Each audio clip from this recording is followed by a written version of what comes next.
And here we are tonight at the Atlanta Motor Speedway in Hampton, Georgia for another exciting race I assume we're going to have here in the Road and Plate Palm Rat Golf Series. I am Joshua Coppernoll. I'm joined by Jonathan Canfield. John, how you doing? Good evening, Josh, and good evening, race fans. I'm excited to call another race here with our Road and Plate League, sponsored by Palm Rat Golf. I'm excited. It's Atlanta. We got to see, so far, two really good road races. We kicked it off with we kicked it off on an oval. I wouldn't necessarily say we kicked it off on a super speedway. I mean, when you think, a plate super speedway. But Indianapolis kick off the season, then followed by two road courses. Now we're back here to Atlanta on the oval again, the super speedway version of Atlanta. Now I know there's going to be a couple of drivers out there that want this to be old Atlanta, but the way Road and Plate works is they go to their road courses and they go to a plate track. So we get the plate version of Atlanta here tonight, under the lights. Driver's going to get to put on a show. Got our format set up with a 10-minute qualifying session coming up right now. Our heat, we invert the top 10, and then we have our feature. Yeah, so if you're used to watching the road courses, we've seen two road courses in a row, and you're thinking, wait a minute, they've done qualifying right now.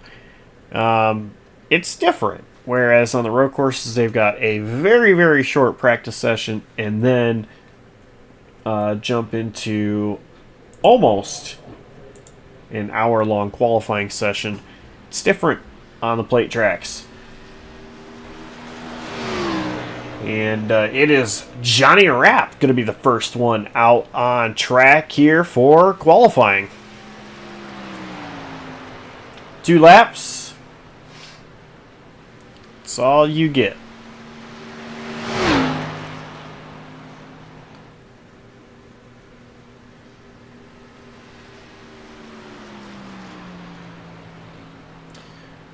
So Johnny Rapp takes the green flag, and you're going to see him go up to the top here in 1 and 2.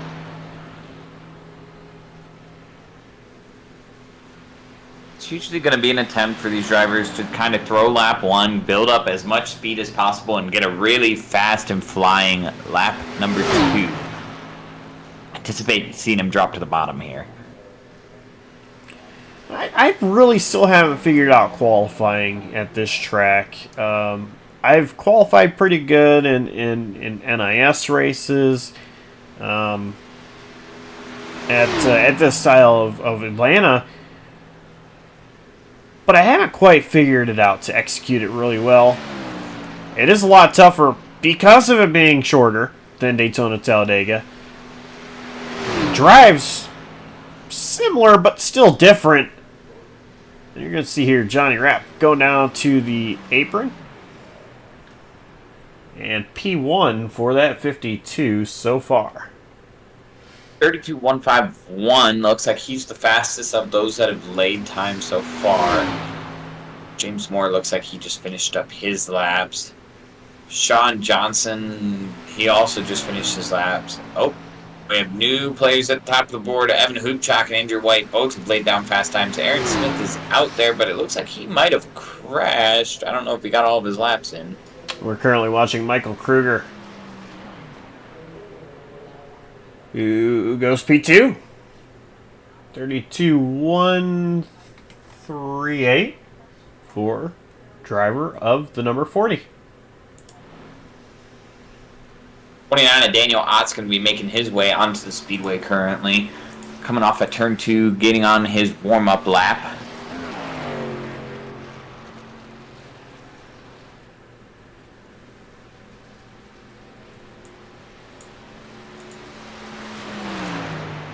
It's going to be the Danos sponsored entry here tonight.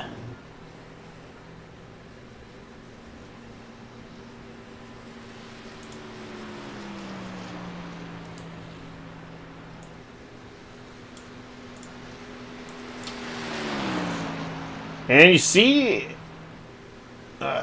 Daniel Ott, he elects to go to the bottom of 1 and 2 on lap number 1. And then also kind of naturally washes out to the middle, kind of letting the car just roll out. I mean, that's what I've kind of heard is natural to do. I mean, we all know shortest way around is going to be on the bottom, but letting the car wash out, I've heard doesn't hurt the speed too bad. It actually more or less helps carry that speed off. See if he does it again here on lap 2. He does get to the bottom again. Looks like this time he's going to glue it to the bottom, so he's going to wrap that bottom this time on lap 2.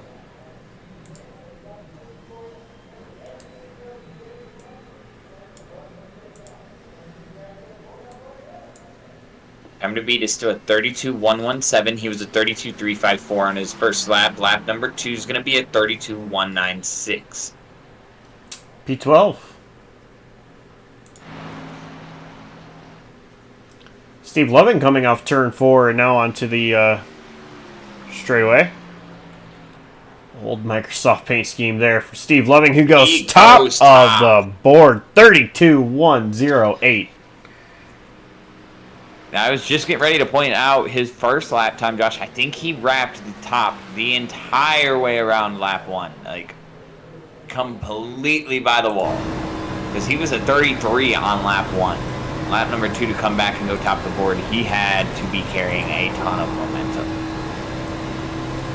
into lap 2.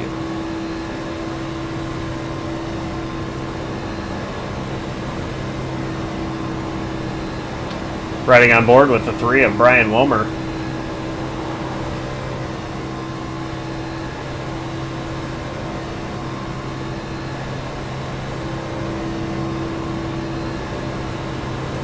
.23rd quick on lap number 1. It's actually currently only 23 cars have taken a time. If he can improve, and actually Wilmer's staying at the top.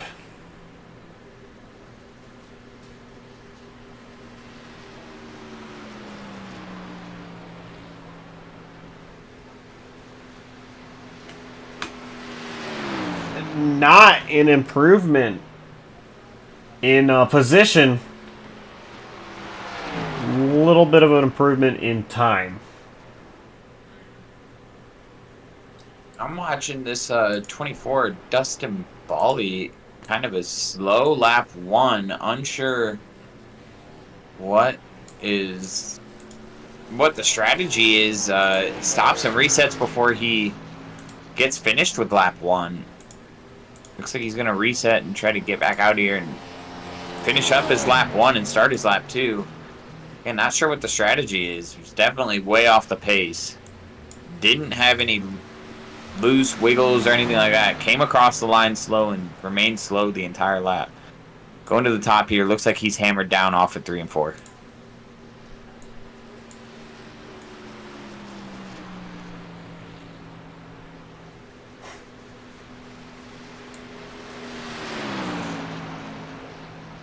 And riding around the bottom. Josh, you and I just talked about you said you don't have qualifying figured out. This is something I haven't seen in a qualifying effort at this track, and it isn't something I would have said I'd expected to see. See what kind of time it puts down, though. 32.308, that's going to be good for, I believe, that 23rd spot that Brian Walmer was holding on to. Yeah.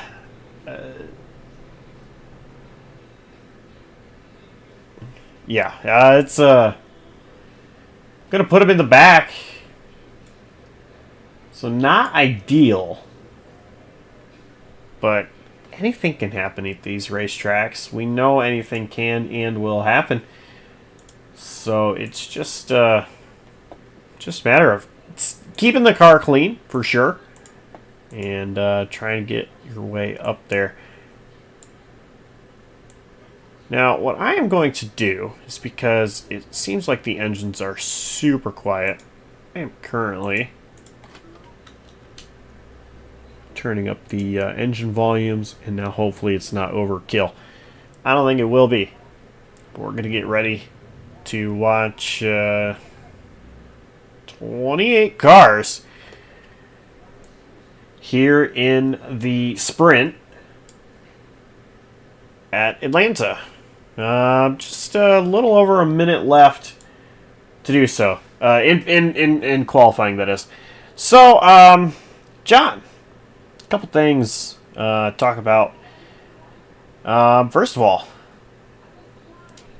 there's a pretty big hurricane coming towards Florida. I don't know. It's supposed to hit at what, about 10 o'clock Eastern? Or has it already hit? Doesn't look like it has hit yet. It's supposed to hit. I believe you had it right, 10 o'clock Eastern. 10, yeah. So in about an hour. It's going to be affecting the Florida Panhandle all the way up to Georgia and up along the coast of your Carolinas up to that area. So I mean, we're thinking about everybody in that area. We hope some of these drivers are taking it serious, and if they're in that area, that they're not racing tonight with that kind of weather condition. But we are not here to, by any means, tell you as a driver or a fan what to do. But if you're in those areas, please take it serious. Please listen to your local stations on what to do and adhere to all evacuation guidelines. And that is the checkered flag on qualifying, so we are going to go ahead and look at the starting grid here in just a moment for the sprint race.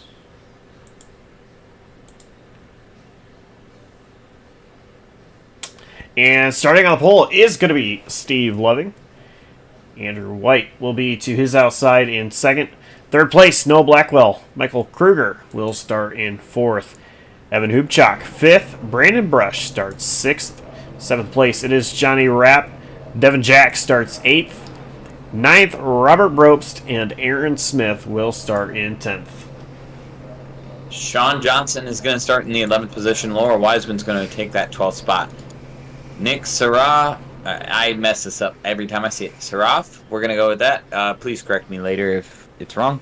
It will be 13th. Daniel Ott going to be in 14th. 15th going to be Samuel Stoner. 16th going to be Brandon Carl. Benson Weaver is going to be in 17th. Brian Molitor is going to be starting 18th. 19th is going to be James Armour. And rounding out your top 20 is going to be Tom Wendt. 21st, you're going to see Chris Winslow. 22nd, Aaron Bray. Dustin Bawley going to be starting 23rd. Brian Wammer is going to be starting 24th. 25th, you're going to see Jay Bass, who did not take a time in qualifying. Also not taking a time in qualifying is going to be Chuck Labano. He starts in the 26th position.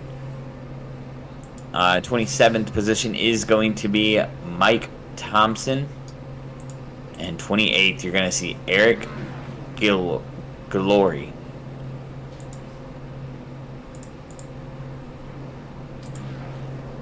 All right. That is the starting lineup for the sprint race. So, John, who is your pick to win? I'm going to take somebody who I have the privilege of knowing very, very well. Both as a teammate, as a competitor, and as just a friend in general here through iRacing. I'm going to take Michael Kruger. Definitely has seen him be smart on these super speedways. He's going to be starting fourth. Doesn't take unnecessary risks. I think he'll want to start 10th in the feature anyway, so I think he's going to try and get himself a win here in the sprint. I actually am surprised. That's not at all who I expected you to pick. I'm going to go with...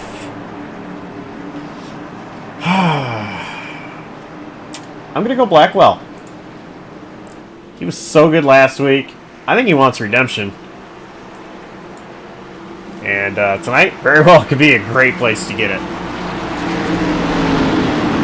An important note on your pick, he was given an EOL penalty along with Aaron Smith. Both he and Aaron Smith had EOLs. Not sure what those were from, if those were penalties leading into this week. But green flag is coming out. We are green. Steve Loving, my fault there, is going to be leading them to the green.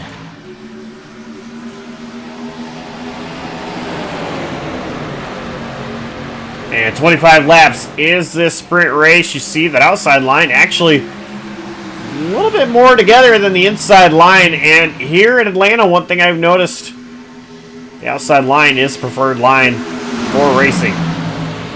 Certainly is preferred line. We see the two of Andrew White already trying to play kind of the controlling game there. See him instantly drop to the bottom. The 27 is going to peek outside and see if he's going to get in front of Michael Kruger. He does. So now Kruger going to push that 27 of Steve Loving on that outside lane. Evan Hoopchak still trying to recover. Did not get a good start there at the initial start. Still trying to get to the back bumper of the two here and help him out. See Loving going to go down to the bottom line. Block White. Loving also peeking back up, looking like he wants to try to control the lanes. Kruger trying to get a side draft on White. Hoopchak drifts off the bottom just a little bit. That's going to allow Brendan. Oh, wreck in the back! Dustin Bali, I believe, yeah. Along with a ton of others. They're still going. Chuck Labano. Ton of drivers.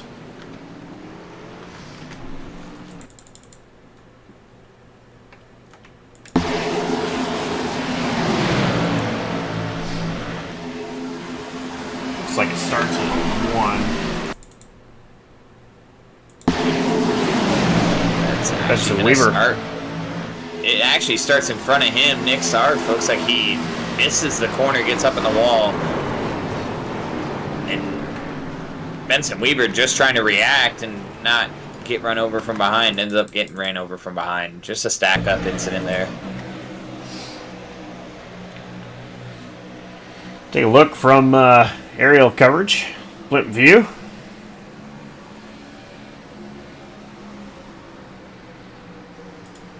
Looks like Brian Womer also involved.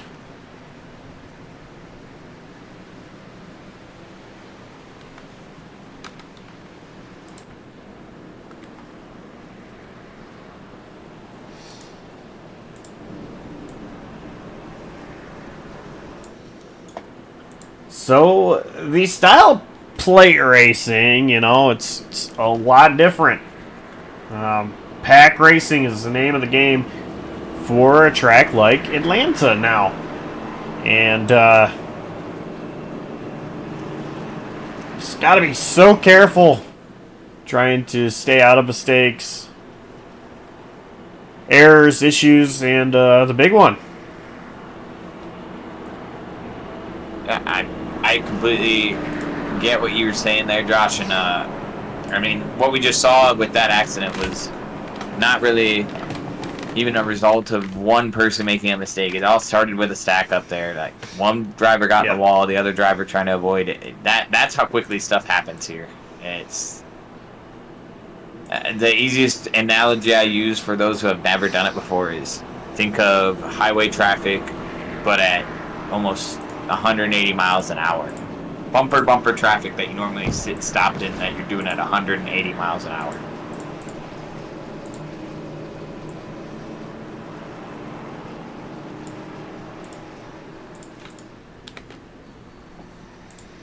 And it could get frustrating, for sure, at times. But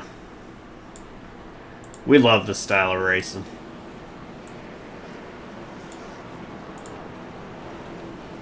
They look like they're going to be double stacking them here. Indeed they are. So now Loving still holding on to that lead spot. Will start on the inside with Michael Kruger behind him. Up on the outside it's going to be Andrew White and Evan Hoopchak. Now, one thing I notice is I believe our front row has stayed the same, but our second row has swapped.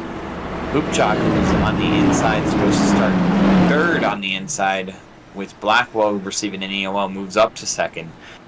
And Kruger, who gave a great push to Andrew White on that initial start, now gets to line up on the inside. I'm interested to see if Hoopchak corrects the mistake that he made from the initial start and gets up behind this 2 car and actually gets him a push here. I'm interested to see if Kruger, being on the inside, if he still is able to get that good push to the back of the 27. Going to be interesting, that's for sure. They're coming to green with 19 laps to go. An update, Benson Weaver and Mike Thompson are still in the pits. I say that. Thompson actually rolling out of the pits.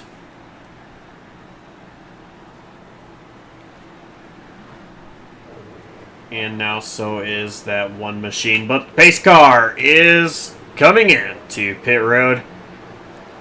And the green flag is back out. What a jump by Loving and Kruger. White and everybody else got caught sleeping. Relatively, the only 2 cars to launch there were that of Kruger and Loving. Now single file out behind him, except for a couple cars in the back. I believe that's Brandon Brush is going to be... No, it's not Brandon Brush. That is... Well, somebody else just jumped up there. I believe that's the 49. Oh, Wiseman is sideways on the apron, and now we got another spin. Wiseman sliding. Caution is out. James Moore was the other one. They actually do save it. A caution with no crash. I mean, we see it sometimes. It happens, but they did a great job not completely looping those vehicles. Take a look at the JCTV replay.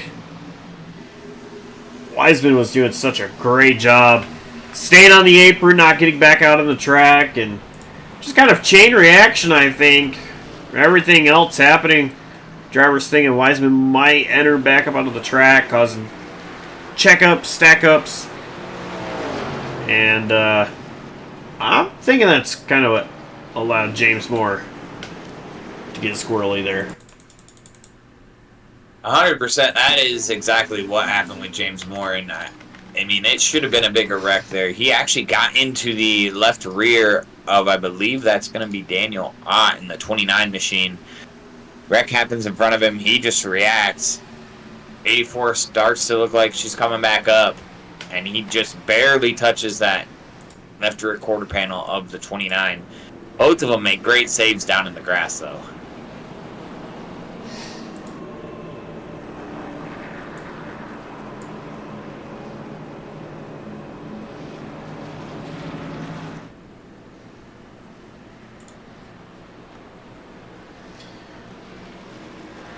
Well, one driver we are missing from this race, Kenneth Stepp. Not sure if it was earlier this week. He had a stroke, but he's doing okay. He actually was talking to Discord earlier, and I was showing this picture. Keep doing what you do, and I don't know if that's just a saying of his, but I think it's a pretty good quote regardless. But we're thinking about you, we miss you, hope you're doing all right, recover quickly.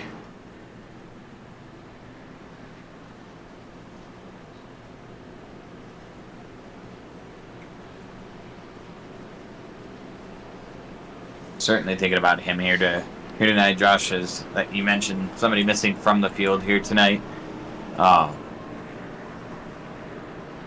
Also, I believe you have the flyer. I don't know if you set it up, Josh. It looks. I was told that he was putting on a charity race November 9th.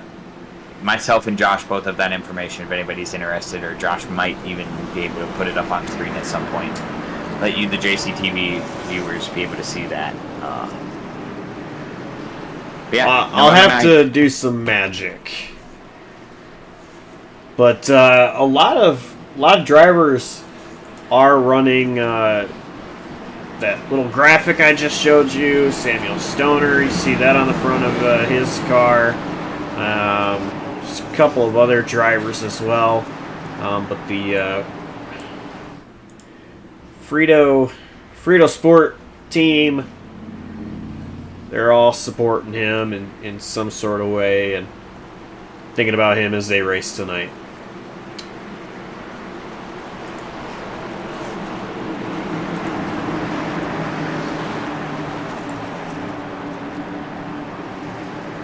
So we are going to have 15 laps to go in the sprint race when we go back green here in just a moment, as the field is coming off turn 4 and the pace car enters pit road. Loving still the leader, and green flag is back out. And yet again, the same two drivers that got a good restart last time are the same two drivers that are getting away again. I think Loving's honestly just catching these guys off guard with his strategy for taking off. He's the leader, he has control, and he gets away again.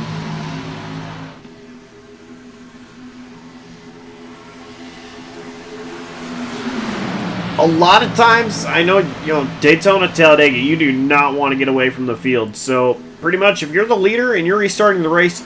Oh, we got a spin to the back. It is Noah Blackwell that gets hammered hard by the 45. Still wrecking Laura Wiseman into him.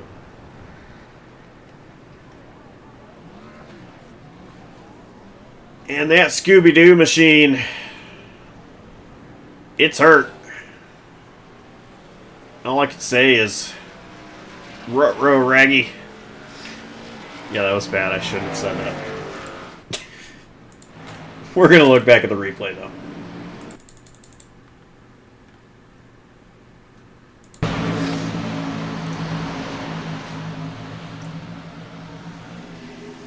Three wide. Blackman just...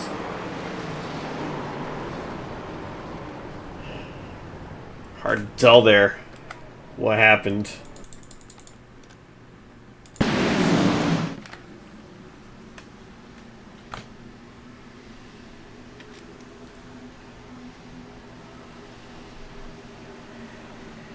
It just looks like two drivers going for the same real estate. Laura Wiseman getting tapped in the back by... that's not it.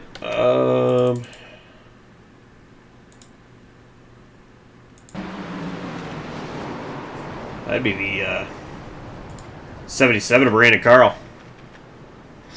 Yeah. I don't know if Blackwell knows how damaged his car is. Currently still out there on the racetrack. The left front wheel is pointing to the right, and I don't think there is a right front wheel on it. Drivers do have a fast repair. Important note. You have one fast repair. Do believe he would have one here, and he would be able to use one in the feature as well if needed.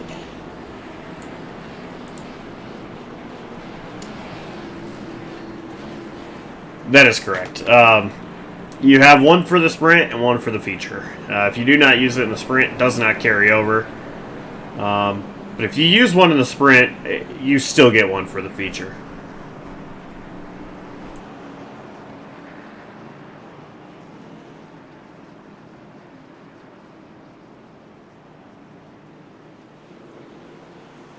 So we are going to see Noah Blackwell bring it down here. I'm going to be interested to see. I noticed Benson Weaver, after his incident, did not look like he took a fast repair. Or if he did, he just took it way late because he's 3 laps down. So we just need to... I want to see if Blackwell opts into taking it right away. He's going to come into his box. We'll see if the damage magically disappears. Looks like it does, but he does take his fast repair. And honestly, I mean, this sprint race, it's not long. If you get hurt again, you you know, you're gonna be good for the feature. Well, and not that we want them to keep crashing, but if we have 3 more cautions, I mean, Benson Weaver's, I won't even call it a mistake, but unknowing reason for being 3 laps down will be pretty much wiped away. We'll get those 3 laps back.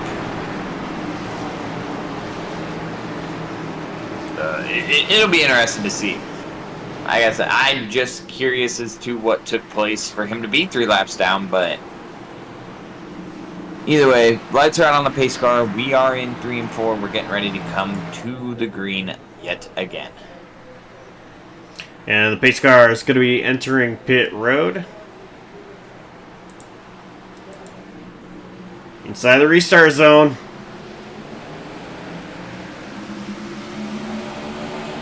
Again, just another good launch by those 2 up front, but this time Kruger able to stay side by side. Side drafting into 1. That outside line is going to get there to help Kruger. Still no help for Loving.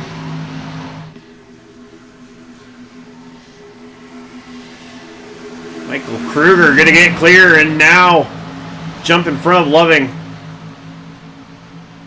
New leader, Michael Kruger, coming to 10 laps to go.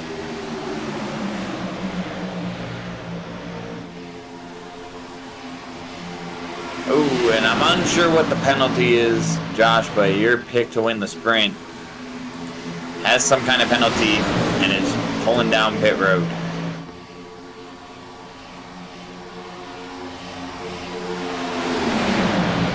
We got side by side for the lead as Rapp has come up to challenge Kruger. Right on the outside line, that 52 machine. Right now getting a huge run.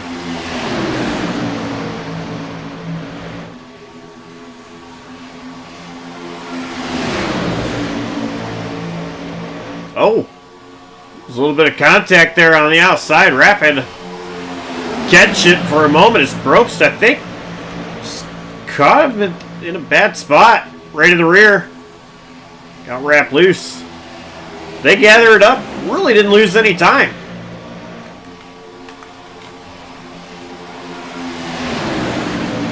No time lost. Kruger leading the inside line. Rapp up on the outside line. 3 cars stacked up really well on the outside line. You want to see the 41 of, I think that's Brush. Yeah. I want to see him close that gap up to the 2 to help Andrew White get to the back of the 27. You just want to see everybody kind of stack up a little more here. I understand the caution that they're taking. As oh, caution! On the back, it's going to be the 12 and the 32. 32, Sean Johnson. Ryan Molitor. Aaron Smith's in that one. Laura Wiseman. Laura Wiseman's got the hood up on that car. Chris Winslow.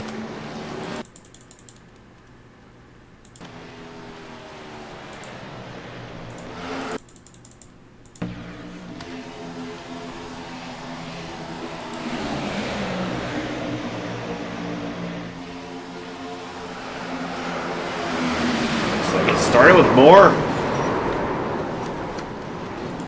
Or around Moore.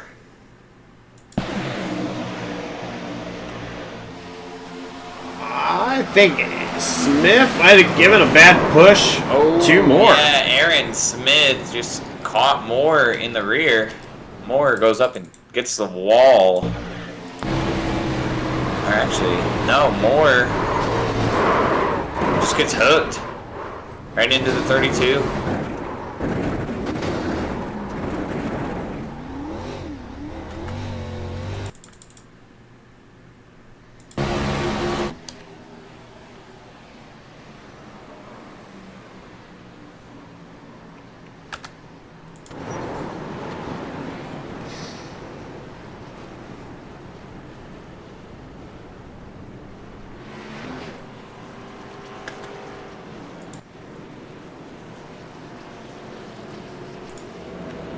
That damages a lot of cars.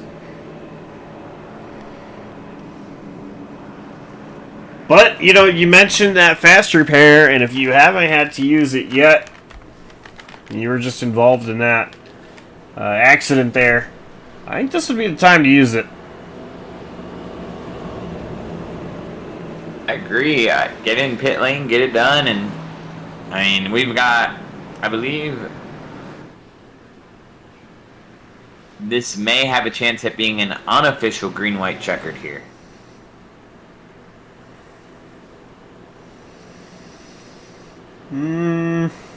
I think they're going to go green with 3 to go. That's why it's an unofficial. It would be green, green, white, checkered. Yeah, close, I guess. Almost. It's not how this works. It is how it works.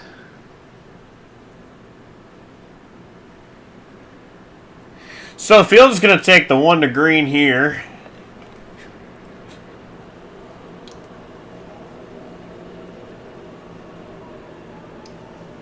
John and I, we keep each other on our toes.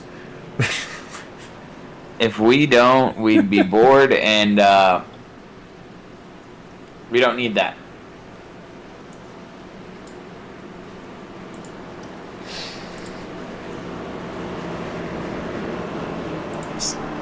I'll straight up fall asleep behind this microphone if Josh doesn't keep me entertained enough sometimes. You know, John, I just want to let you know, life's really not that complicated, and neither should it be when looking for golf clothes that fit your lifestyle. Palm Rag Golf is designed to allow you to move seamlessly from the office to the fairway, to hanging with friends and family. Visit palmraggolf.com today to browse their collection of fine golf apparel, including polos, pullovers, pants, and more. The lights on the pace car are off and have been for half a lap, so we are going to go green with 3 laps to go here in the sprint race. Need to get over to Palmer at Golf and get me some golfing clothes.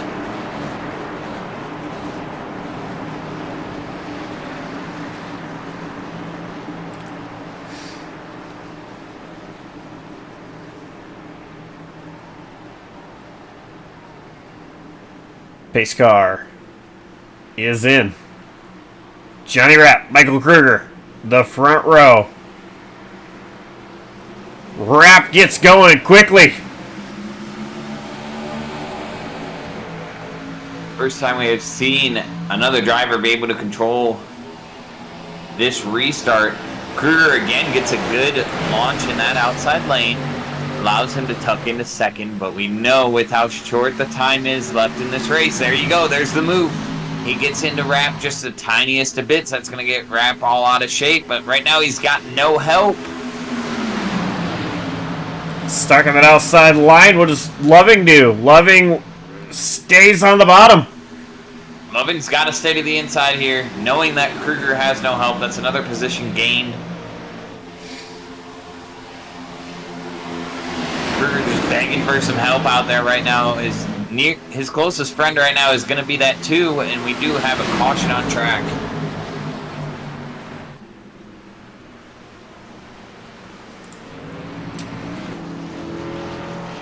Nick Sarif.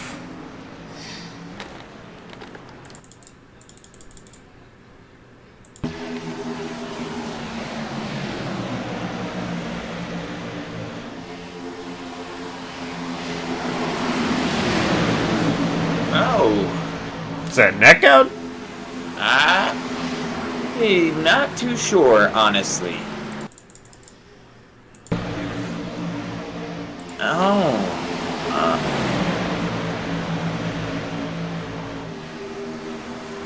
Either way, it would have been from Brian Molitor, whether it was a bump or netcode. It was a bump, but it was a really, we'll call it one of those interesting bumps. Oh, there's a better look at it. I'm never going to tell somebody they intentionally wrecked somebody. I'm going to call it how it is, though, from the booth. It doesn't look like a good spot to hit somebody, and it doesn't look like Brian's not trying to hit him in that spot. Well, We'll just go with that. Think of it like this. It's coming to the end of the race. At tracks like this, it's really go time. You know, you're not lifting much towards the end of a race as you are in the beginning or the middle of a race. I don't think there's any ill will there. I agree to a certain extent. I will say I've been taught by race car drivers that you always know the difference between getting hit in the rear square and getting hit in the left rear. I'm not, like I said, I'm not going to say that Brian intentionally turned anybody, but Brian did get him in the left rear, which most people don't try to hit in the left rear. And I'm more so speaking from, I forgot the name, Sarv's standpoint. I mean, he has a reason to definitely be a little upset there. Hitting the left rear is not something you're expecting, especially in the middle of a corner at any super speedway.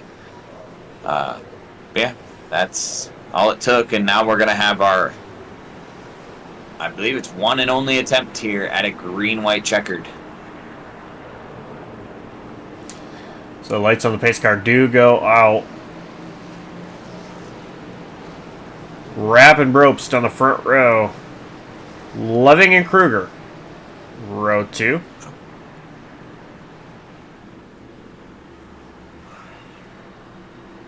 I can't get over that old school Microsoft scheme. What about the, it almost looks like maybe Kyle Busch or Mark Martin style Old Bay seasoning. Number 5 car up on the front row there.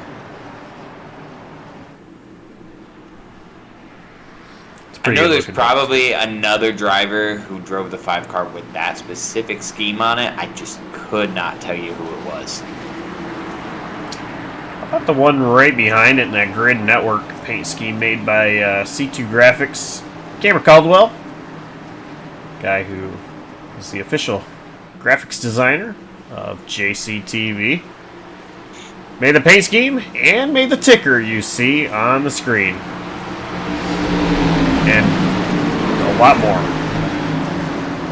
Yeah. Huge shout out Cameron Caldwell. Thank you for all you do behind the scenes. Pace car's down on pit road. We're getting ready to go green. One and only attempt. Johnny Rapp, Robert Brobst, Stephen Loving, Michael Kruger. We are green. They hit the loud pedal. Top row more organized. But Rapp gets out to the jump here. Looks like Brobst kind of got caught sleeping, but it honestly is going to help him as Kruger's all over that back bumper. That outside line just is non-existent. So yes, Kruger is there all over Brobst, but I think the bottom is more organized. A little bit of shuffling around as far as what line drivers are going to. Now Jay Bass moves up top. We've not talked about him all night. Here we go. White flag. Hung out at the back. He's going to try and make a move here late. Kruger up on that outside line. He's going to push the 5 of Brobst. Brobst doing a good job pulling that side draft there. They're going to have a run down the back here. We might have one of those classic Atlanta finishes. Contact. Oh, hold it together. More contact. 3 drivers get through. Rapp, Kruger, Jack. Who's it going to be? Can Rapp hold off Kruger? Kruger looking to the outside line. He stays back in line. Not going to be enough, but pulls back out. It is Rapp by 0.5 of a second. I'm sorry, 0.05 of a second. I can math.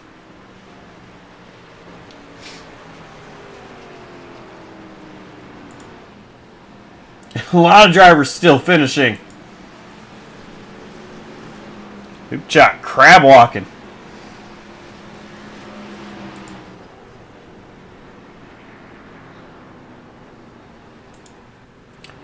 But it is that 52, Johnny Rapp, who takes the checkered flag in the sprint race.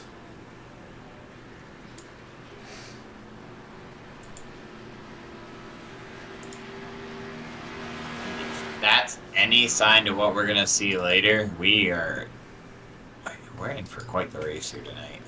That was 29 laps total. We were only scheduled 25. Now we've got a 50 lapper.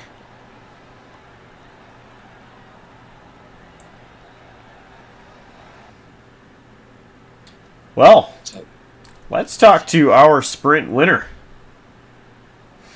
And John, why don't you dial him up?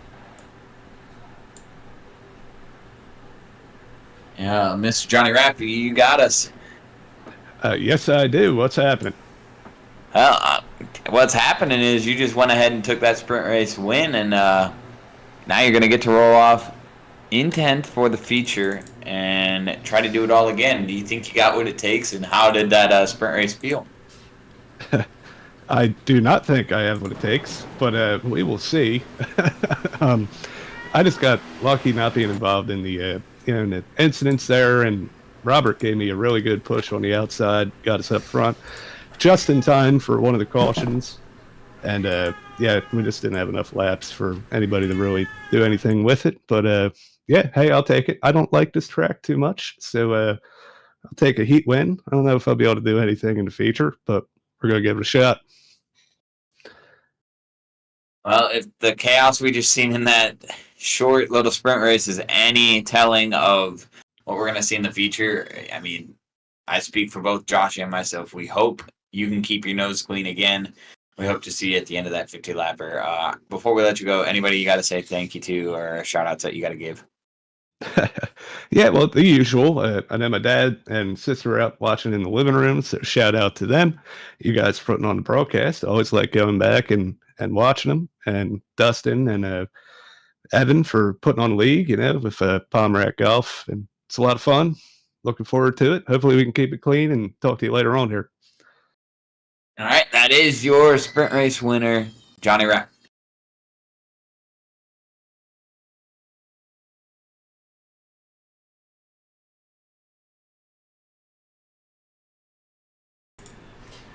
And see on screen there just how close it was between Rapp and Kruger.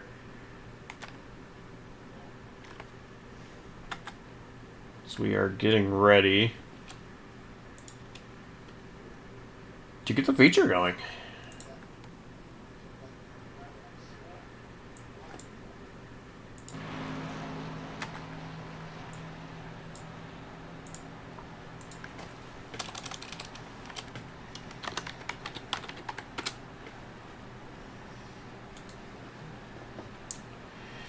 So, our picks were not really, well, mine wasn't really close there for the sprint. So, John, who do you have for the feature? For the feature, I'm not going to switch. I think Kruger made all the right moves there. He's going to roll off second now after finishing. No, he shouldn't be rolling off second. Hold on here. Ninth. He finished second. We'll roll off ninth. Yes, I had the wrong order, but I'm still going to go with Kruger. I still think he's a master of just being a clean racer in general. So I'm going to stick with him. I think he gets it done. I think he did good in the sprint. I think he'll keep a level head here and do it again in the future. I'm taking that 53. Jay Best, I mean, very quiet there in that sprint until the end. Then that 53 made a whole lot of noise there with a few laps left. Going to be starting 12th here in the feature. Top 10 are inverted. So Bropst will start on the pole. Thompson second. Womer third. Molitor fourth. Johnson fifth. Wiseman sixth. Went seventh. Jack eighth. Kruger ninth. And Rapp 10th.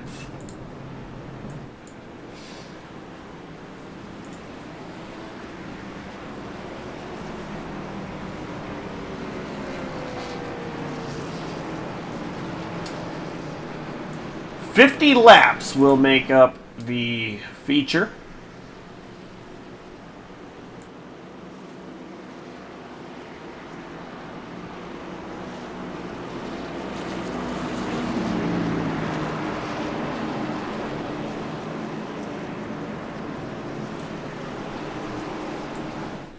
And once again, this is the Road and Plate Palm Rag Golf Series.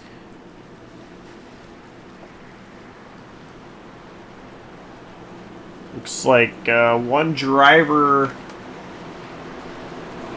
not grid. That's going to be the 65 of Samuel Stoner.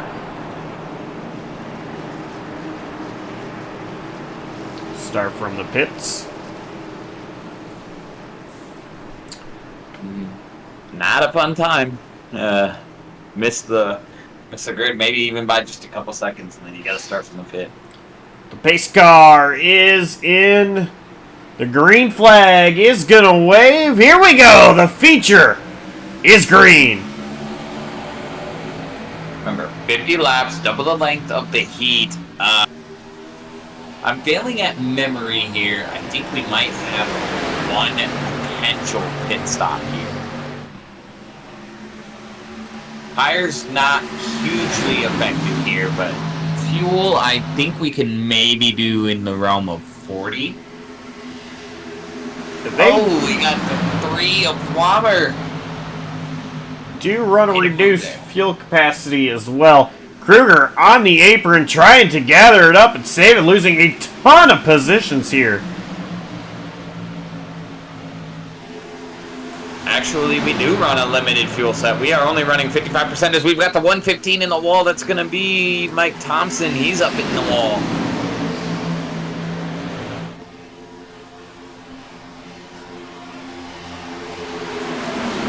So far, a little bit of chaos happening. Brope still leads. Womer. Here comes Johnson. Sean Johnson going from Caution. flipping to dang near second as we have our first caution. Chris Winslow. Brandon Carl. You others.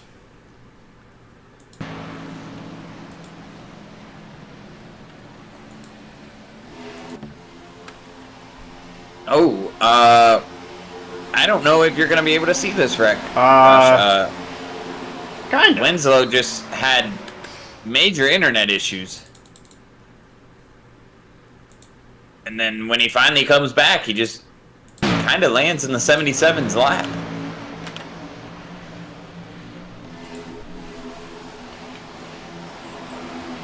A lot of craziness going on you see on screen, and then there we go, Brandon Carl. Very unfortunate.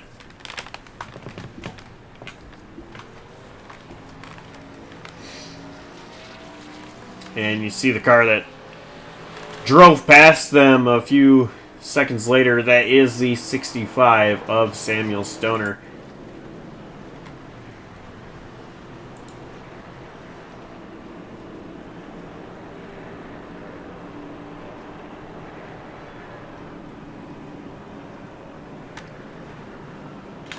Pit road is open. Some drivers coming down.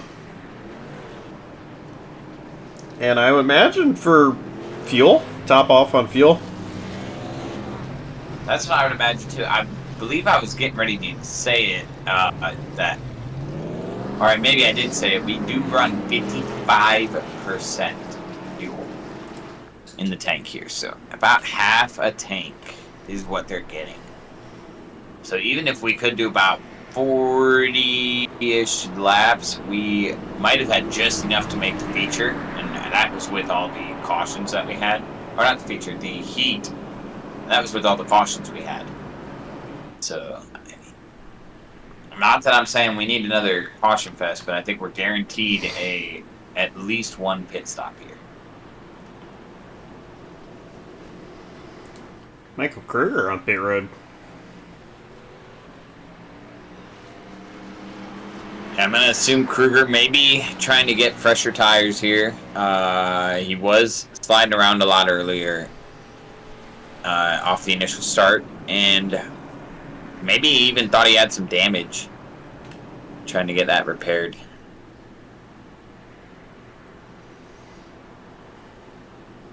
It's on pit road for 37.1 seconds. Oh, I'm sorry, in his box for 37.1 seconds.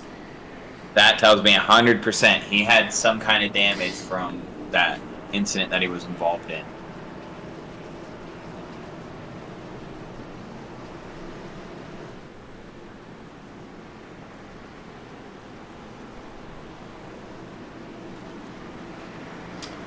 Lights are out on the pace car.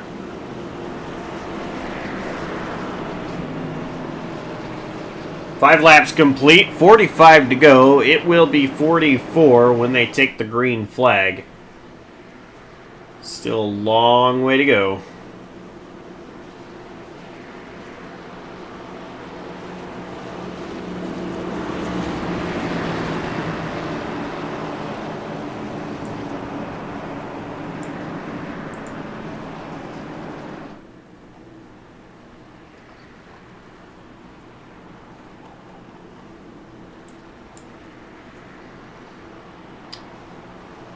Robert Probst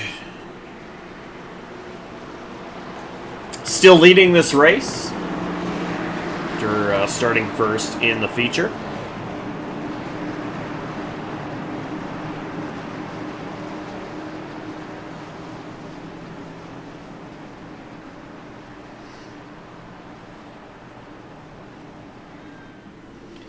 Pace car is pulling into pit road. Probst and Wilmer, front row. Green flag is out. Probst wasted no time. Gets a really good jump there. Sean Johnson follows. The 3's going to drop in the line. So you've got 4 cars in line on the bottom lane there.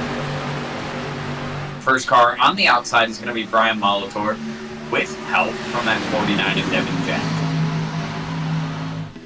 Wiseman going moves. to jump out front. Yeah.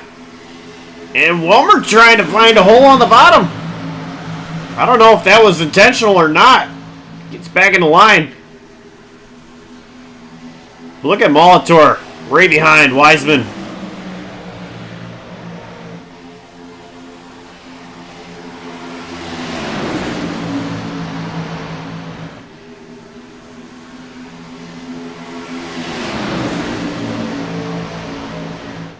'84. Working its way up to the front.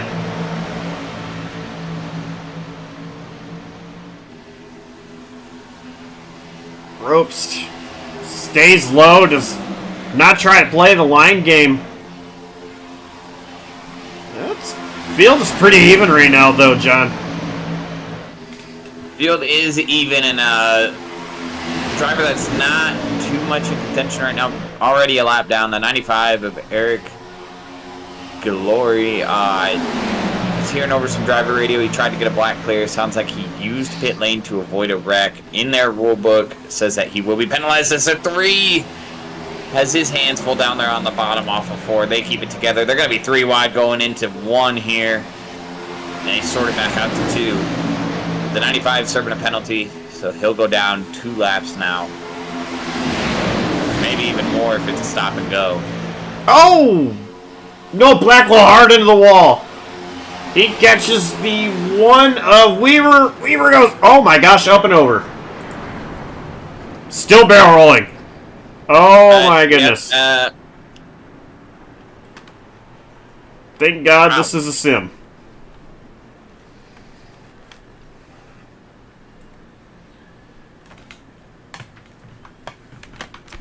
That was violent. There actually was cars on the apron before Blackwell even caught the wall. I'm not sure if that's what... It all started on the back straightaway. Blackwell and the 49, maybe? No.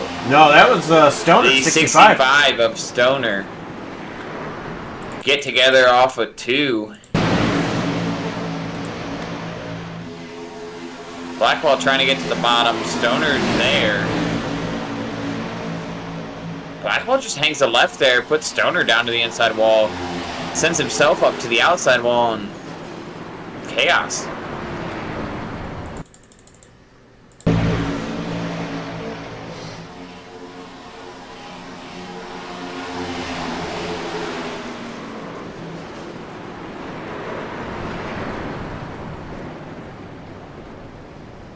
I mean, that was just so many barrel rolls there for the one.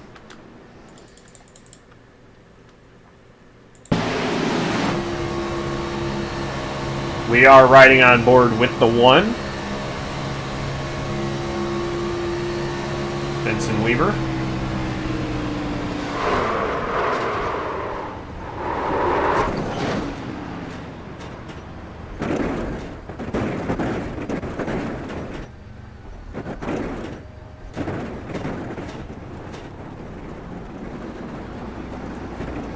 And just casually tries to drive away.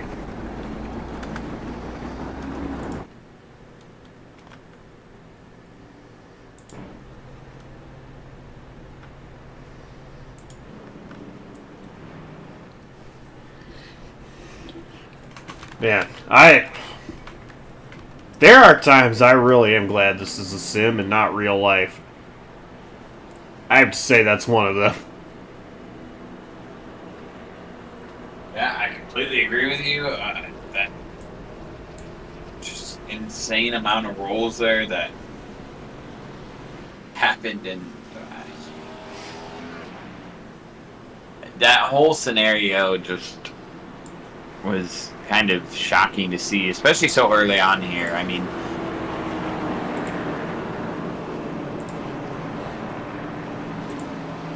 either way, we're double stacked. Lights are out on the pace car, and we are getting ready to go green again.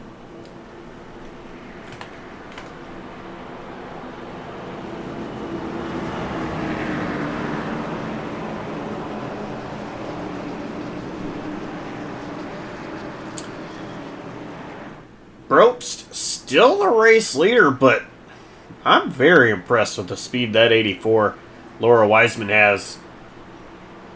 Doing a great job on the outside. And Laura Wiseman had a lot of help, too.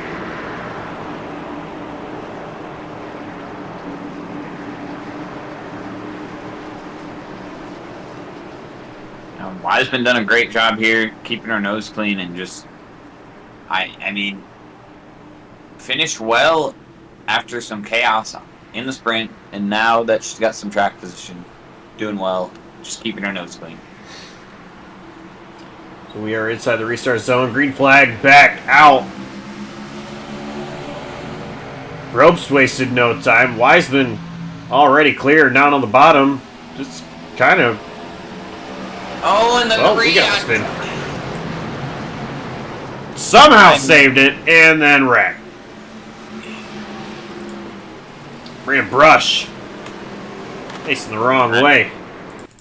I agree with Brandon Brush. He comes across the radio obviously frustrated, just saying why. And Josh, for the time being, I'm just going to let you analyze it. I don't have much to say. It's going to speak for itself.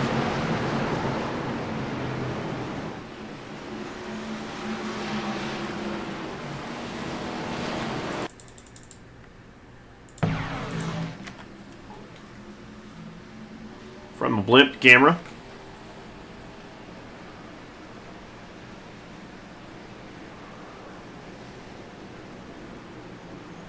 It's like Molitor was involved.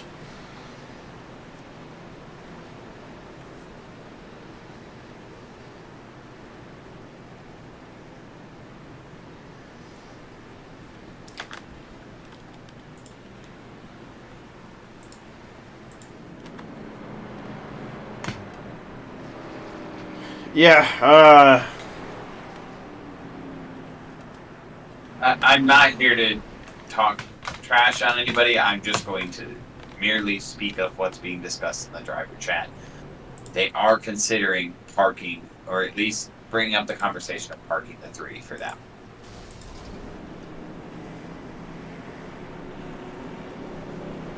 We do have some pit stops. Looks like... Oh, and I'm also hearing over driver chatter something happened to Michael Kruger. I just heard an engine blow, and I wasn't sure if it was just random iRacing sounds. Oh, yeah, Kruger just got dumped under yellow by the... I believe that's the 67. By Sarf. Oh, wow. Yeah, and Sarf is disqualified. So we've got one gone.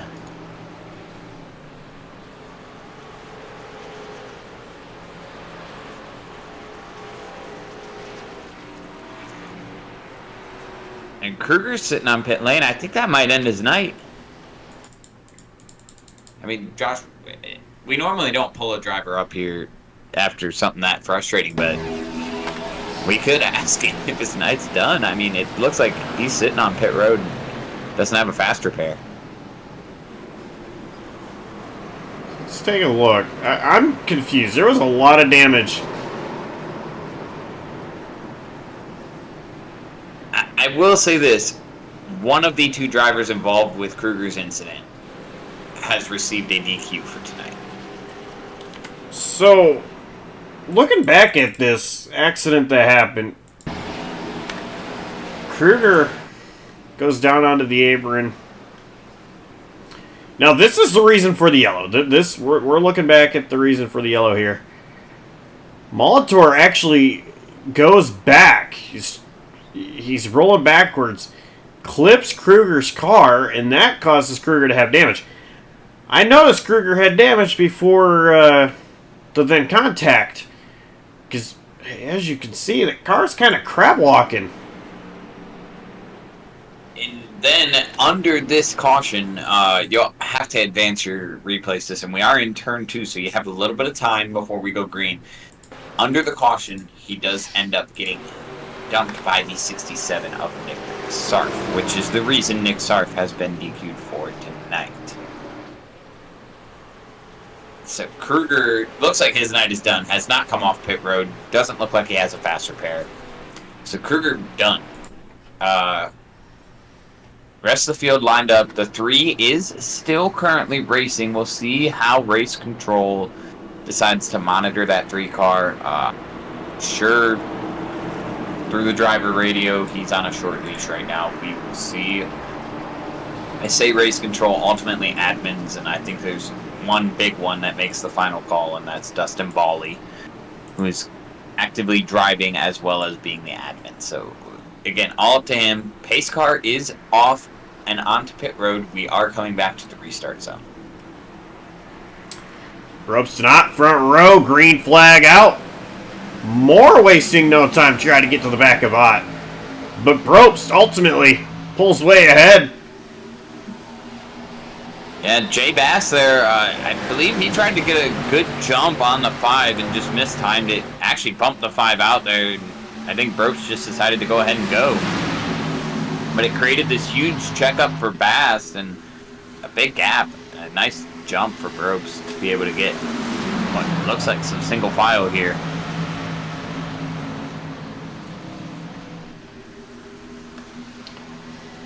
You got to go all the way back to Molitor for double file with Bray. Oh, and we've got some double file up front. Aaron Smith going to peek to the outside of Bass. He's going to try and make a move on his own on the outside. Right now he's got no help. The 12's going to try to get up in front of him. Just not able to clear. So Aaron Smith actually pulling up to the 3rd position now. Only driver up there on the top shelf right now, working all by himself, working the side draft. Somebody we haven't talked about at all tonight, but somebody who is very accomplished here in the sim in multiple different leagues, coming off a win Monday night with the High Tide Racing League at Richmond. Jay Bass was up there, likes to go back down on the bottom, so Smith kind of all by his lonesome. Now a lap car. That's the 77 of Brandon Carl up there. So the entire field's going to go by him. Field's going to handle him well. Very impressed to see them work that 3 wide here. You know, this track is kind of tight in the corners, so 3 wide is doable, but not preferred. Oh, Moore jumps to the outside. Yeah, Moore jumps up there. You've seen the fire in the pipes on Smith as he had to jump out of the throttle there to prevent from turning Moore. Moore now going to try and lead that outside line up to the front and coming to the line this time. I think Moore is going to lead this lap.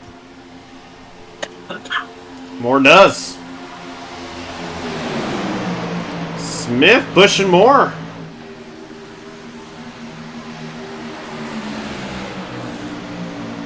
Rope's still fighting on that inside line. Outside line just starting to prevail right now. Smith gives Moore a shot. Moore's still trying to gather it up. Oh, Brope slurs! Contact in the wall! There's the wreck. They're wrecking. Hoopchak involved. Oh! Oh!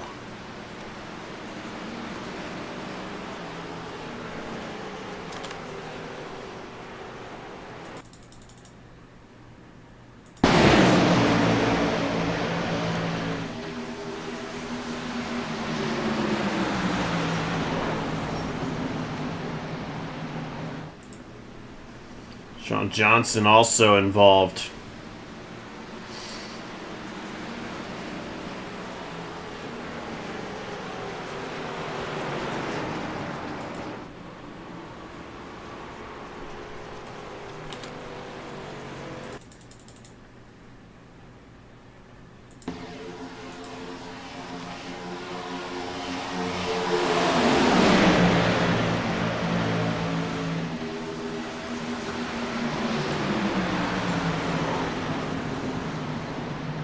One more driver that got involved late in it.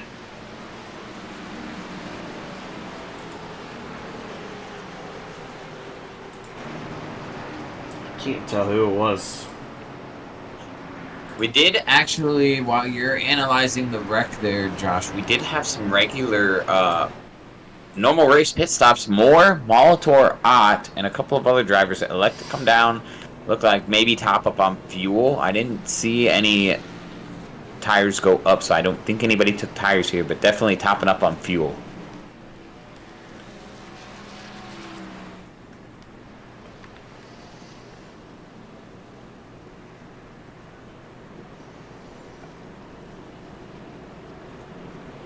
So Aaron Smith going to be handed the race lead.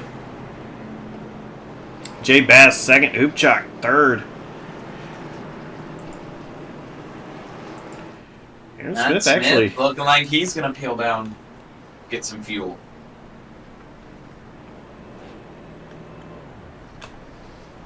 He's clutching. Yeah, he's saving. So, and I mean, he did start towards the back. Maybe has come down a couple times already and topped up. So maybe he's close on making it on fuel. We are just now at halfway. Aaron Smith did pit 14 laps ago. In fact, actually, let's go ahead and take a look. I can show you guys. It's saying 13 on the ticker that you can look at there. So you look next to Smith's name, it's 13. Laps goes when he was last on pit road. A couple drivers still have yet to pit.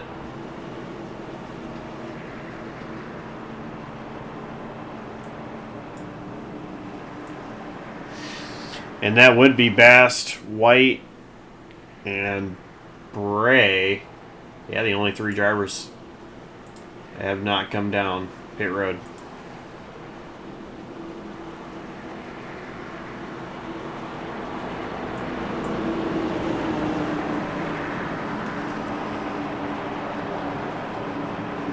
So at the line, 25 down, 25 to go.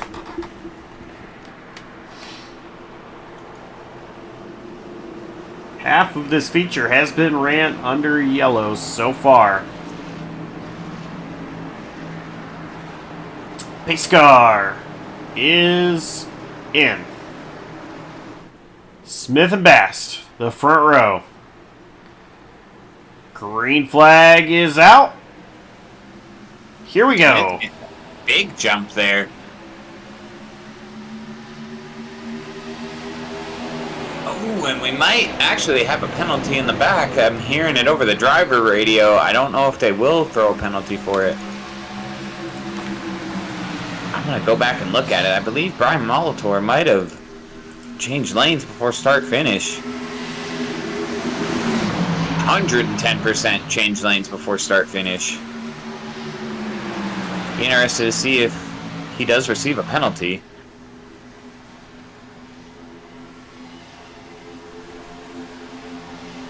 Up front.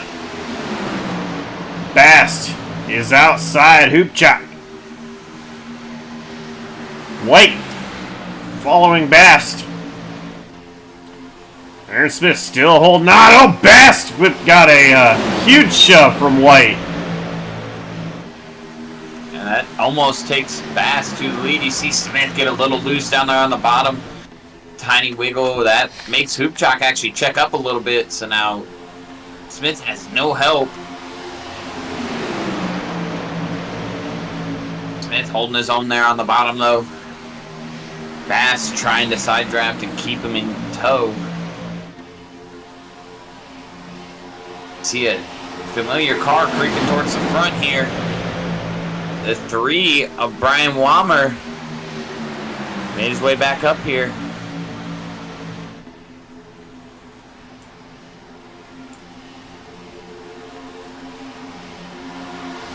This is organized chaos going on right now as Jay Bast almost was clear of Smith. White still trying to push Bast ahead. Hoopchak has a little bit of damage. Was involved in that most recent yellow. Surprised he stayed out. So far, looks like his car is still strong, but struggling to really get up there with Smith and try to push.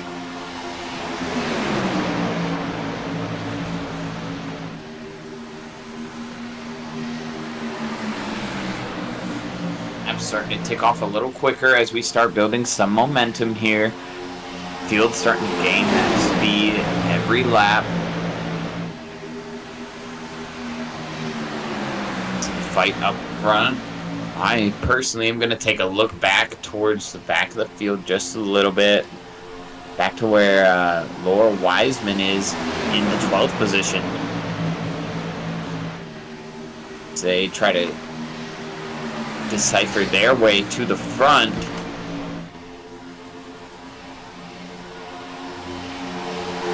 See Laura Wiseman working the outside lane.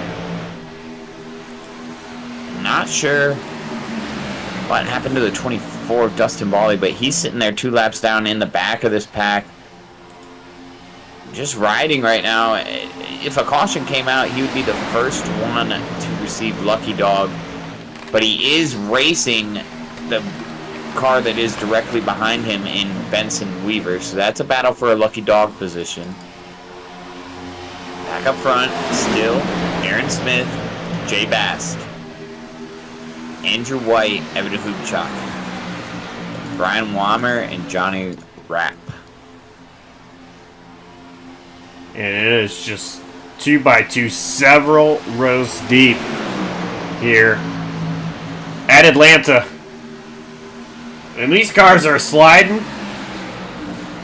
Track temp is only 66 degrees Fahrenheit. I can't imagine a hot track. Jay Bass and Andrew White, they're starting to wiggle a little bit. Hoopchak comes off the bottom. Starting to slide and shake, rattle, and roll around here. The longer this goes, the more the outside is going to be preferred. And the other thing that, I mean, even with the amount of cars we have left, the longer this goes, the more the intensity picks up too. And eventually, I mean, whether it's coming across the line for the checkered or, next lap or two, doesn't matter. That wreck always comes before the end of this race. I can guarantee you, folks, we will have one more wreck before the end, whether it's coming to the checkered or whether it's in the next couple laps. And Oh, as goodness. I say that, Humongous accident. that was right on cue.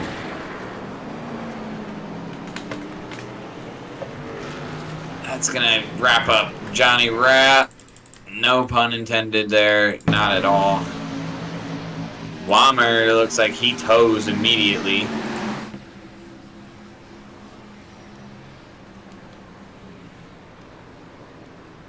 Started a little bit further up in the field than where I had the camera at. So it was a 3. Brian Wammer. So Wammer's involved, but it doesn't look like he did anything wrong there. I'm gonna say Rap maybe thought he had a hole, unless netcode pulls them together.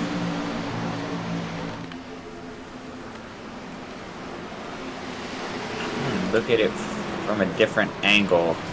Oh, it does look like netcode kind of brings Rap up the track a little bit initially, and yeah, netcode there just kind of finished him off.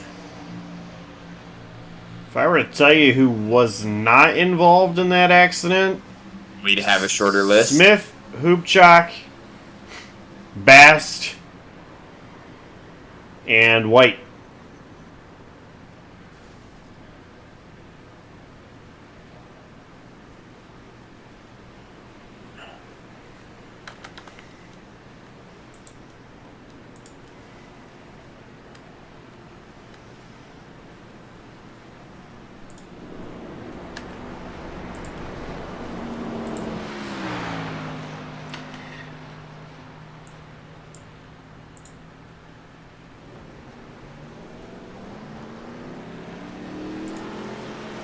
Michael Kruger, 2 laps down in this race.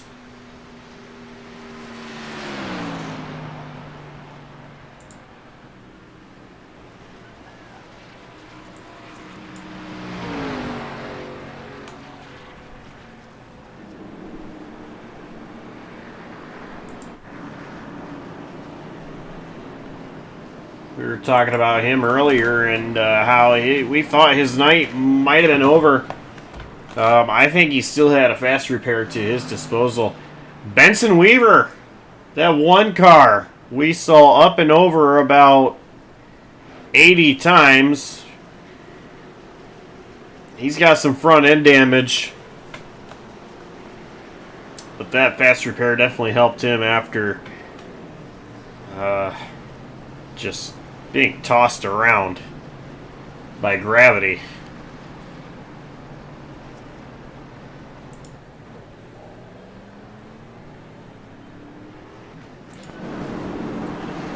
So the lights on the pace car are off. Smith saving fuel hard.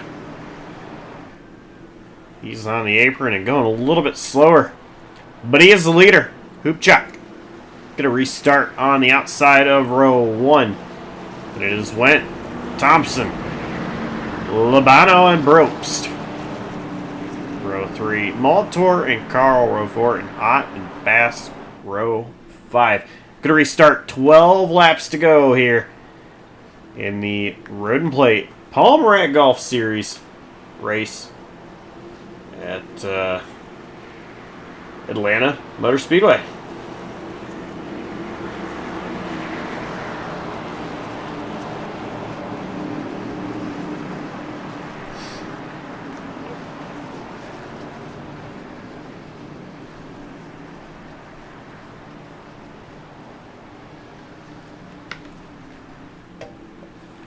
So as the pace car pulls in, here we go.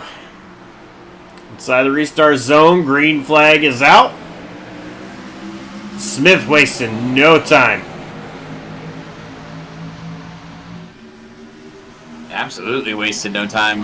Hoopchak gonna be following him. It's really, I mean, The field is going to catch Smith here. He's going to be, where does he go? And do they just choose to dismember him here? I mean, they have that choice. They can just discard this 70 car with how much momentum they can build versus him. But realistically right now, I mean, he's holding his own up there. He is, and it's helping that Hoopchak and Thompson are slowing each other down by side drafting. But here we go. Now everybody has caught up to Smith. Thompson getting a push from Brobst. Maybe a little bit too much of a push there, but still side by side is Thompson with Smith. For a moment. 10 to go. 10 laps to go. And again, intensity picks up as we get closer and closer to the finish.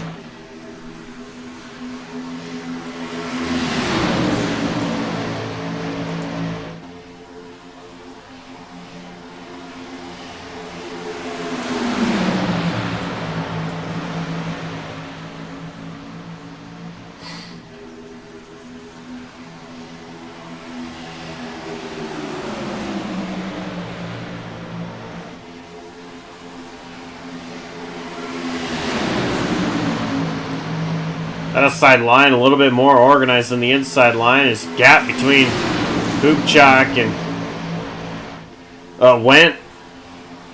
Now a gap from Smith to Hoopchak.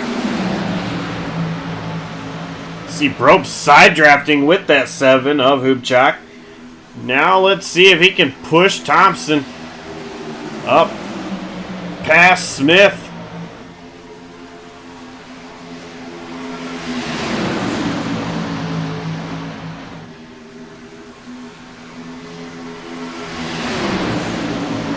Bottom line, they are doing a great job holding their own, though.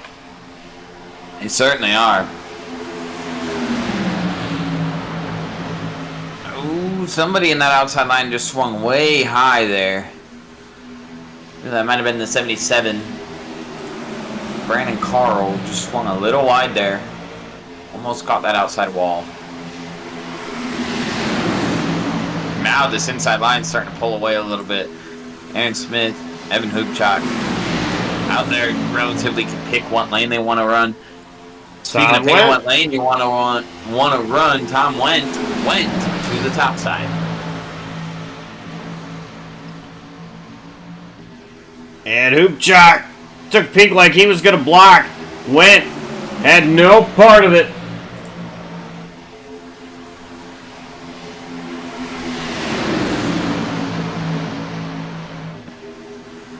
Wendt looks strong right now. Certainly does, and what it would mean for Tom Wendt to get a win here tonight after him reaching out to me personally today to break the news about Ken Estep. I mean, trying to put that in, as you mentioned, that entire team putting that weight on their backs, carrying Ken tonight and trying to get that win for him. What a big win it would be on any given night, but on this night specifically, if Tom Wendt can get to the front. Trying side drafting with Hoopchak a little bit, needs help. Thompson just not on Wendt's bumper.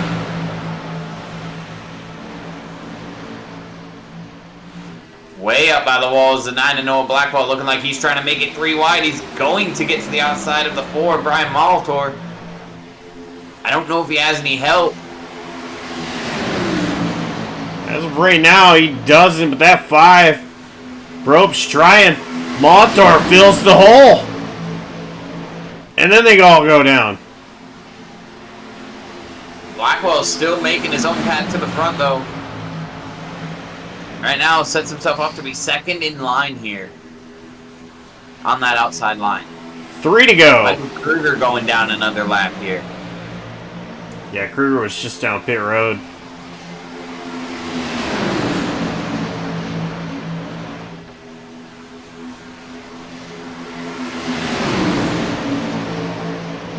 Big side draft.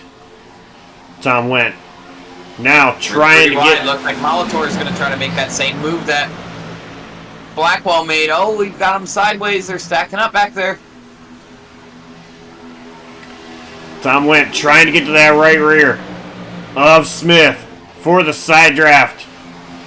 Well, and what happened back there with the 3 wide broke up the group that we seen in the outside lane when they were just 2 wide. Now we've got some new players. Bast, Rapp, who we just, I did see Rapp in the outside lane. Now he jumps to the bottom. But Rapp, who was also just involved in a wreck recently, used that fast repair to get back out there. He's already making his way back up to the front. And Wendt is fully side by side. Here comes Blackwell. White flag is out. Blackwell going to try to go to the 3 wide route here. See if Wendt chooses to block. He does. Now Wendt's got a car to his inside. Wendt went for it, and now they're going to crash behind him. It's going to come down to Aaron Smith and Evan Hoopchak. Keep the cameras right here. Hoopchak going to try to build a run. Rapp is still in it. Hoopchak losing some time and just not gaining any. Checkered flag waving. How about Aaron Smith? Aaron Smith's going to take your win. Johnny Rapp's actually going to come home second. He gets by the 7 of Hoopchak. Hoopchak going to take third. Mike Thompson looks like he's going to clear the chaos and get to 4th. James Moore, who had quite an eventful night, is going to get that 5th. And the last person to clear it, I believe, was Brandon Carl. He'll finish 8th. No, Ropes, he looks like he's got some damage. Gray, Wiseman.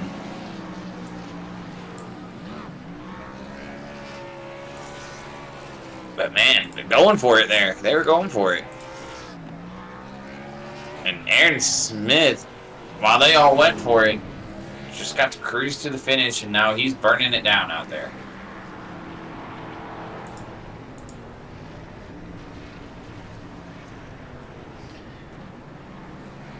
Indeed, he is.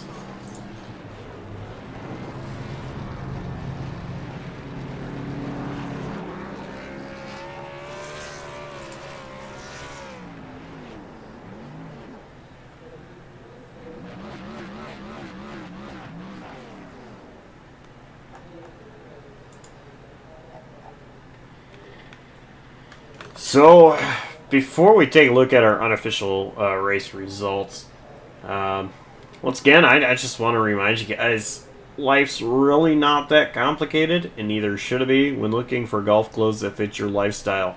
Palm Rat Golf is designed to allow you to move seamlessly from the office to the fairway to hanging with friends and family. Visit palmratgolf.com today to browse their collection of fine golf apparel, including polos, pullovers, pants, and more. That's palmratgolf.com. Go ahead and take a look at the unofficial race results. And, of course, it is Aaron Smith with the victory. Johnny Rapp in second. Evan Hoopchak taking third. Mike Thompson fourth. James Moore fifth. Andrew White sixth. Daniel Ott seventh. Brandon Carl eighth. Robert Ropes ninth. And Aaron Bray finishes in 10th. Finishing 11th tonight is going to be Laura Wiseman. Tom Wendt, after that great run that he had towards the front, ends up getting wrecked and finishes up 12th. Jay Bass going to finish 13th. 14th going to be credited to Brian Molitor. 15th in our last car on the lead lap is going to be Chuck Labano. First car one lap down is going to be Steve Loving in 16th. 17th going to go to Noah Blackwell. 18th, Dustin Bawley. 19th, Benson Weaver. 20th is going to be Samuel Stoner. 21st, Michael Kruger. 22nd is going to be Eric Galori. 23rd, Devin Jack. 24th is going to be Brian Wammer. 25th, Sean Johnson. 26th, Chris Winslow. 27th, Brandon Brush. And 28th, and rounding out the field here tonight, is going to be Nick Sarf.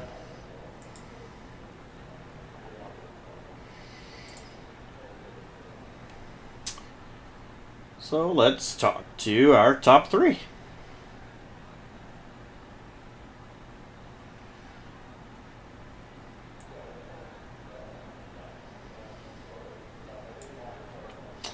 And Evan, third place finish for you. Um, I noticed what looked like you might have gotten involved in an accident and had a little bit of damage. How is the car feeling? The car was feeling okay, but yeah, I definitely had some front end damage, and I already used my fasty earlier. I was just telling Aaron, I was flat out that whole last stint, and I could not get to him, so it wasn't great. Yeah, it definitely looked like a bummer out there behind your machine, but still not a bad finish, coming home third. And a lot of craziness. So, of course, we had that last lap accident. Um, what was what was it like just out there overall throughout this race? Yeah, just a lot of driving around under yellow, unfortunately, but that's the nature of that track. So yeah, really happy with the finish. It's not, the plate races aren't my strength, so if I can just grab the points I can, it's useful. All right. Well, sponsors, shout outs. Who gets it done for you? Well, yeah, thanks to you guys putting on the broadcast, Dustin for putting on the league, and yeah, we got a growing number of people showing up, so it's all good. All right. Well, congrats on the third place finish, and we'll see you next week. All right, appreciate it, guys. Evan Hoopchak, driver the number 7, who finishes in third. John, I believe you have Johnny.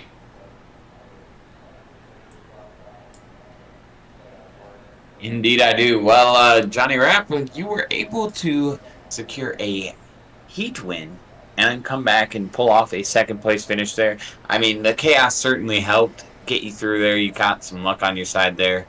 But all in all, I mean, how'd the race feel, and how was second feel after coming so close to getting first again? Yeah, hey, I'm not complaining. I was surprised. I got myself up there in the, a top 5 or 6, and then that caution. Luckily, we have a fast repair because I was smoked. The motor was smoking, and yeah, I had to come in and take that. And yeah, I was just trying to. It seemed like the outside wasn't working that good. I think if you had the right people hooked up, it probably would. But every time I would go up there, it seemed like it was going to die off. So tried to stay on the bottom. Plus, if there's a wreck, it's easier to get to the apron if you're on the bottom. And that's ultimately what got me back up front and got me through that last wreck on the white flag. I just got sent down to the apron and held the throttle down, and man, I was just barely able to get by Evan there. It was a good race to the line, but yeah. Yeah, you did do a great job just keeping your cool. You stayed tucked in behind Evan there and then made the move coming off 4. I thought maybe there was a chance for you guys to catch Aaron Smith, but just a little bit too far out in front. But first of all, congrats to you on the second place. And last thing before we let you go is anybody you want to say shout out, say thank you to, or sponsors that you got to thank? Yeah, well, once again, I know we did it in the heat earlier, but yeah, shout out to my dad. He's out in the living room watching. We always appreciate that. Everybody puts the league on here, Dustin, and Evan sponsor it with Palm Rack Golf. Super cool deal, right? And yeah, go check them out. They got it's like golf apparel, right? So pretty cool stuff, pretty nice shirts and all that. But yeah, and obviously you guys for putting on the show. And there's one more, I forgot this earlier. One of our fellow racers here, Ken, has had some medical issues. We're thinking about him. A lot of the guys were running the decals for him tonight, so hoping for a speedy recovery and get him back out on the track with us. All right, well, that is your second place finisher, Johnny Rapp.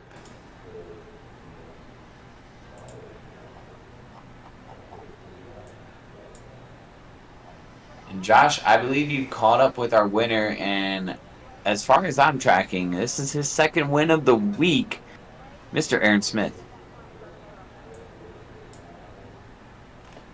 And yeah, I am down in victory lane with Aaron Smith. And Aaron, this guy named Jonathan Canfield just keeps talking about how you've already won this week in one league, and now you come out here and win another one. And turns out you're a pretty quick driver, and seems like getting a pretty comfortable place up here in the JCTV booth. But these plate races, they seem to be really tough. You started this feature in I'm showing 23rd place. So I had to work your way up, and what was kind of a crazy one. So I just walk us through your perspective. Well, I was a complete weapon throughout the entire night, so I do apologize to anyone I wrecked. I know I caused at least one wreck. I might have doored somebody into the grass during the main event. But yeah, if you wanted to be fast, you kind of had to make those moves, because if you get 2x2 grid, you get that gridlock, and you can't really do much about it until the people in front of you crash. But I was able to save enough fuel to make it to the end. I pit around lap 15, lap 20, and I was able to make it by about 3 or 4 laps. So even if we had that green-white checkered, I'd be all right. But glad it worked out for me there. You were saving hard. I noticed that was you were saving a lot harder than anybody else was. I mean, was fuel really that much of a concern for you? You said you did have 3 laps in the tank in case green white checkered, but how worried were you about fuel? At one point, I felt like I was pretty well in there, but it's easy to get complacent right before a really long run happens and completely it takes all of it away. So I wanted to be as cautious as I could, and I had enough. So I guess it worked out. Right, another feature win for you. Sponsor shout outs. Who gets it done for you? Well, I'd like to thank all the folks at Palmer at Golf for supporting the league, as well as the folks at Road and Plate for putting on these great races week by week. This one was a bit of a doozy, but we've had a lot of great ones up until now. We'll have a lot of great ones up in the future. I'm looking forward to seeing how it plays out for them. This is my last race of the season. I don't think I'll be able to make another one, but it's been great. I'm looking forward to seeing what comes next. I'd like to thank y'all for putting on the broadcast, all the folks for watching. Looking forward to getting back at it whenever I show up next. All right, well, congrats on the win, and we do wish you the best of luck and hope to see you back soon. All right, thank you. Race winner, Aaron Smith, driver of the number 70. And, yeah, I mean, some of these guys are talking about how this race was not what they expected to be. This is not the caliber that these guys are. We saw a really great race at Indianapolis. The first oval, this one being the second oval that they visited here in this season. And it's going to be interesting going forward. Dustin has already said he's going to be going through and I think one thing we've learned is penalties will be given, and maybe it does help. You never want to get a penalty. You hate it, but hopefully these guys can get back to the form that they want to be, and we can get some pretty good racing. I still enjoyed it tonight, though. I really did. It was crazy. It was definitely what you expect from Atlanta overall.